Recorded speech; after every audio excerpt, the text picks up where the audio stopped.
What would you do if you betrayed the most important person in your life? Imagine this. You swore loyalty, promised to stand by them until the end, said you would die if necessary. But in the moment of truth, you denied knowing them. Not once, not twice, but 3 times. This is the story of one of the greatest failures recorded in the Bible, but it is also one of the greatest demonstrations of the power of forgiveness and God's grace. Today, I want to tell you how the Apostle Peter, the rock upon which Jesus built his church, lived through his darkest moment, and how God transformed that shame into one of the greatest testimonies of restoration of all time. A fateful night in Jerusalem. It was a special night in Jerusalem.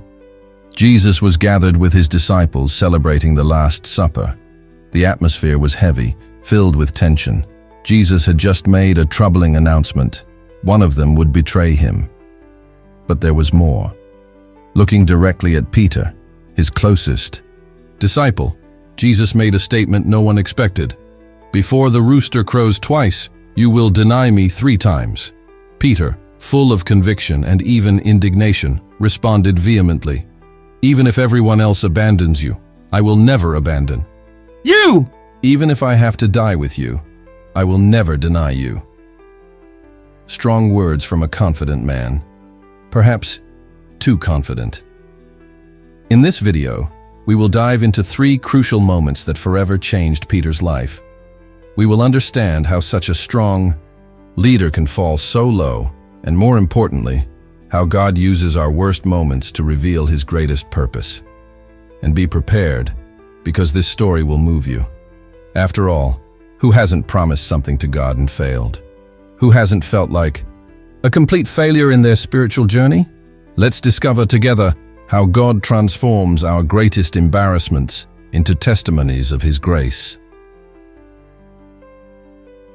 Peter's downfall begins long before that fateful night. To fully understand Peter's fall, we need to go back in time and observe the pattern of behavior of this impetuous man whom Jesus chose to be the cornerstone of his church.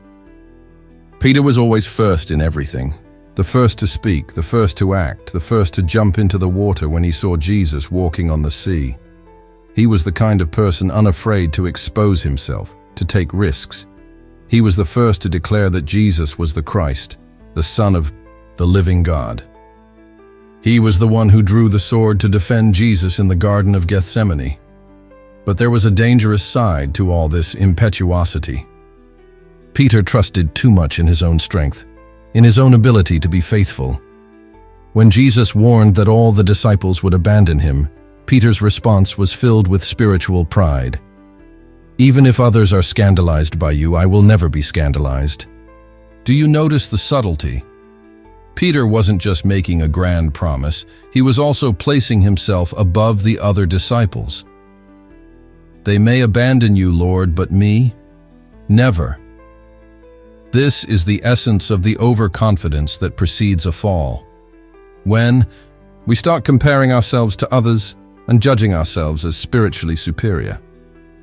Jesus, in his infinite wisdom, already knew the human heart. He knew that Peter needed to learn one of the most painful and fundamental lessons of the Christian life. That our strength does not lie in our own abilities, but in God's grace. Peter's self-confidence was like a house built on sand. It seemed solid and imposing on the outside, but it lacked deep enough foundations to withstand the coming storm. He had forgotten the fundamental principle that Jesus himself had taught. "Without me, you can do nothing." It's interesting to note that even after 3 years walking with Jesus, witnessing miracles and hearing his teachings, Peter still hadn't fully understood his own fragility. Sometimes we need to fall to realize that we are not as strong as we think. The night of denial. The night was progressing in Jerusalem. Jesus had been arrested in the Garden of Gethsemane, and most of the disciples had already fled, just as he had predicted. But Peter, still trying to prove his loyalty, followed Jesus from a distance. The biblical text tells us that he entered the high priest's courtyard and sat among the guards, warming himself by the fire. The first denial came almost casually. A simple servant girl, a maid of the high priest, looked at Peter and said, "You also were with Jesus the Nazarene." Peter's response was immediate and emphatic. "I do not know the man." And he went out to the porch. The rooster crowed, but Peter was deaf to this divine warning. The second denial happened shortly after. Now it was another servant girl who identified him before those standing there. This man was with him. This time, Peter denied with an oath, declaring, "I do not know that man." Notice how the denial intensifies. The first time, he simply denied it. Now he is making false oaths. The third and final denial was the most dramatic. About an hour later, several people confronted him. "Surely you are one of them.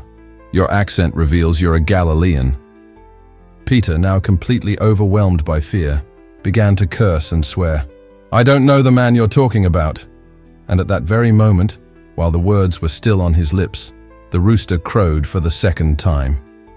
The text tells us that Jesus, in the midst of his own trial, turned and looked directly at Peter. Just imagine that moment. The Master's gaze meeting the eyes of his disciple who had just denied him for the third time. It was not a look of condemnation.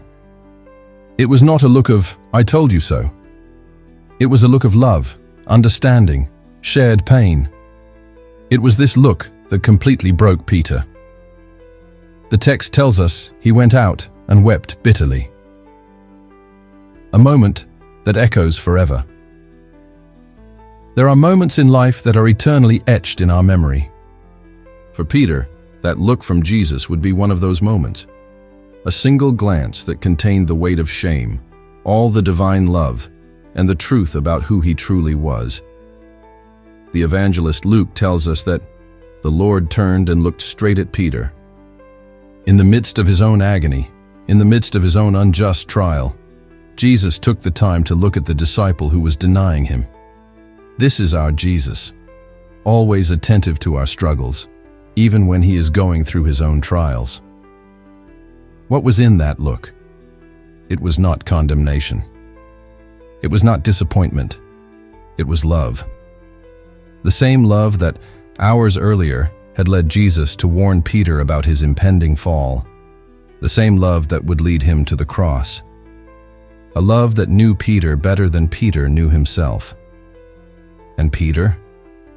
The text tells us he went out and wept bitterly. It wasn't just a cry of sadness. It was a cry of total brokenness. There, in the dark streets of Jerusalem, away from accusing eyes, Peter finally saw himself clearly. All his self-confidence crumbled. All his empty promises echoed in his mind. This moment of brokenness was crucial. Sometimes we need to hit rock bottom to look up and see the light. We need to be completely emptied of ourselves to be filled by God. Peter's bitter weeping was the beginning of his true transformation. Restoration. After resurrection. After Jesus' resurrection, we find Peter back to his old trade, fishing. It's interesting how, in times of crisis, we tend to return to the familiar, the known. But God had other plans. One morning, after an entire night of unsuccessful fishing, the disciples saw someone on the shore. It was Jesus, though they didn't recognize him at first. After a miracle similar to what marked Peter's initial calling, they realized it was the Lord. Peter, impetuous as always, jumped into the sea to reach Jesus faster. What follows is one of the most touching and significant scenes in the New Testament. Jesus, after preparing breakfast for his disciples, looks at Peter and asks, "Simon, son of John, do you love me more than these?" 3 times Jesus asks the same question, echoing the 3 previous denials. Each question must have been like a knife to Peter's heart. But notice the change in his responses. There are no more bravado, no more grand promises. Just a humble confession. "Yes, Lord, you know that I love you." Self-confidence gave way to complete dependence on God. And with each of Peter's responses, Jesus gives him a commission. Feed my lambs, take care of my sheep, feed my sheep. And what an extraordinary moment. The same man who had denied knowing Jesus 3 times is now reaffirmed in his apostolic calling. This is the beauty of God's restoring grace. He doesn't just forgive, you're completely restored. The same. Peter, who denied Jesus 3 times, would become the preacher who, at Pentecost, led 3,000 people to Christ in a single day. His failures did not disqualify him from ministry. On the contrary, through them, he learned to fully depend on God's grace. The lesson of Peter's story. Peter's story teaches us a profound truth about the nature of God's love and grace. We all, at some point, have failed. We've all made promises we couldn't keep. We've all denied Jesus in some way, whether through our actions, our silence, or our choices. But like Peter, we are not defined by our failures. The same God who restored Peter wants to restore you. The same loving gaze that broke that fisherman's heart is upon you now. Your failures are not greater than God's grace. Your mistakes are not the end of your story. They can be just the beginning of your transformation. If you are feeling like Peter on that dark night, weeping bitterly over your failures, know that dawn is breaking. Jesus is on the shore of your life, preparing a new beginning for you. If this video touched your heart, be sure to subscribe to the channel and click the bell for more content that will strengthen your faith. In the next video, we will talk about how Peter became the leader of the early church after his restoration. You won't want to miss it. As C.S. Lewis said, failures are fingerposts on the road to achievement.